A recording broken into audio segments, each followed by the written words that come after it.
അതെ, ഞാൻ അവളോട് കല്യാണക്കാര്യം പറയുമെന്ന് പേടിച്ച അവള് ഫോൺ എടുക്കാത്ത. മനസ്സിലായോ? നീ കല്യാണ കാര്യം പറയുവാണെങ്കിലേ അവള് വരൂല്ലെന്നാ പറഞ്ഞിരിക്കുന്നത് നാട്ടിലോട്ട്.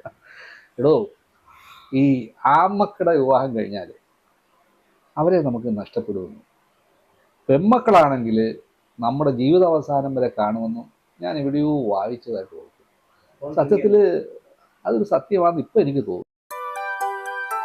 ഇയാടെ ഫോണല്ലേ അടിക്കുന്നത്? ആ വീണ മോളാ. ആഹാ. ഹലോ മോളെ, എത്ര കാലമായി വിളിച്ചിട്ട്? നിന്റെ ശബ്ദം ഒന്ന് കേട്ടിട്ട് എത്ര ദിവസമായി മോളെ? നല്ല തിരക്കാണമ്മേ, ഇവിടെ നല്ല ജോലിയാ. മോളെ, അവിടെ നല്ല തണുപ്പുണ്ടോ ഇപ്പോ? ആ നല്ല തണുപ്പാണമ്മേ. അവിടെ എന്തൊക്കെയുണ്ട് വിശേഷം? മോളെ, ഓണമല്ലേ വരുന്നത്, ഇപ്രാവശ്യം എങ്കിലും മോള് വരുമോന്ന് അറിയാൻ വേണ്ടി വിളിച്ചതാ. അയ്യോ അമ്മേ, അമ്മ ഒന്നും വിചാരിക്കില്ല അമ്മേ. ഓഫീസിൽ നിന്ന് പെട്ടെന്നാണ് ഒരു ബിസിനസ് ട്രിപ്പ് പ്ലാൻ ചെയ്തത്. എനിക്കത് ഒഴിവാക്കാൻ പറ്റില്ല.